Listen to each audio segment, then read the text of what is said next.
Social media પર જ્યારે આપણે જોઈએ છીએ કે કોઈ સેલિબ્રિટી 40 કે 42 વર્ષે પોતાની પ્રેગ્નન્સી અનાઉન્સ કરે છે, એમના ચહેરા પરનો ગ્લો હોય છે, પરફેક્ટ ફોટોશૂટ હોય છે. હવે આ જોઈને રાજકોટ અને ગુજરાતની હજારો દીકરીઓને એવો વિચાર આવતો હોય છે કે જો એમને રહી શકે તો મારે પણ ઉતાવળ કરવાની શું જરૂર છે? પહેલા કેરિયર બનાવી લઉં, ઘર લઈ લઉં, પછી 38-40 વર્ષે જોઈ લેશું. પણ શું તમે ક્યારે વિચાર્યું છે કે આ સિક્કાની બીજી બાજુ શું છે? મારે આજે આ ગ્લેમરના પડદાને ચીરીને તમને એ સત્ય કહેવું છે જે તમારા હોર્મોન્સ અને તમારી જિંદગી બચાવી શકે. વિજ્ઞાન બહુ સ્પષ્ટ છે. એક સ્ત્રીના શરીરમાં સ્ત્રીબીજની સંખ્યા અને ક્વોલિટી 25 થી 30 વર્ષની ઉંમરે પીક પર હોય છે અને 35 પછી એનો ગ્રાફ નીચે પડે છે અને 40 વર્ષની ઉંમરે પ્રેગ્નન્સી રહેવાની શક્યતા માત્ર 5 થી 7% જેટલી જ બચે છે. હવે તમે કહેશો કે સાહેબ તો પેલી હિરોઈનને કેમ રહી ગઈ? સાંભળો, એ હિરોઈનો પાસે દુનિયાના સૌથી મોંઘા ડોક્ટર છે, સતત મોનિટરિંગ કે કરોડો રૂપિયા છે ખર્ચવા માટે, અને છતાં એમાંથી મોટાભાગના કેસો કુદરતી નથી હોતા. બોલિવૂડમાં 40+ ઉંમરે આવતા બાળકો પાછળ કાં તો પહેલા એમના ફ્રીઝ કરેલા સ્ત્રીબીજ હોય છે અથવા તો ડોનર એગ હોય છે. કોઈ પણ સેલિબ્રિટી કેમેરા સામે આવીને એવું નહીં કહે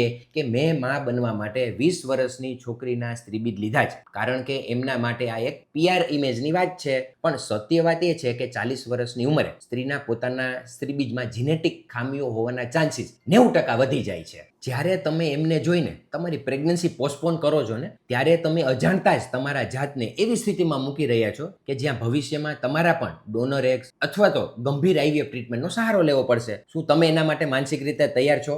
પૈસાથી તમે લક્ઝરી કાર ખરીદી શકશો, મોટું ઘરે ખરીદી લેશો, પણ તમારી ઉંમર પાછી લાવી શકતા નથી. રાજકોટમાં મેં એવા હજારો કેસ જોયા છે કે જ્યાં કપલ્સ પાસે ઘણું બધું સુખ છે, શોખ સાહેબી છે, પણ ખોડામાં રમવા માટે બાળક નથી, કારણ કે યોગ્ય સમય જતો રહ્યો હોય. યાદ રાખજો, બોલિવૂડની લાઈફસ્ટાઈલ રીલ છે, પણ તમારી જિંદગી રિયલ છે. એમની નકલ કરવામાં તમારી કુદરતી માં બનવાની ક્ષમતાને હોમી ન દેતા. કેરિયર ચોક્કસ બનાવજો, પણ ફેમિલી પ્લાનિંગને સાઇડ પ્રોજેક્ટ ગણીને નહીં. જો તમારે 35 પછી પ્રેગ્નન્સી રાખવી જ હોય ને, તો આજે જ તમારા એગ ફ્રીઝ કરાવી લ્યો અથવા તો 28 થી 30 વર્ષની ઉંમરે પ્લાનિંગ શરૂ કરી દો. ન્યૂઝમાં આવતી હેડલાઇન્સ વાંચીને ભ્રમમાં ન જીવતા. વિજ્ઞાન અને કુદરત કોઈના સગા નથી, ભલે તમે સુપરસ્ટાર હોવ કે સામાન્ય માણસ. હું છું ડોક્ટર સુધીર રાખોલિયા. વાતો કડવી લાગશે, પણ આ જ સત્ય છે. તમારી બાયોલોજીકલ ક્લોકને માન આપો.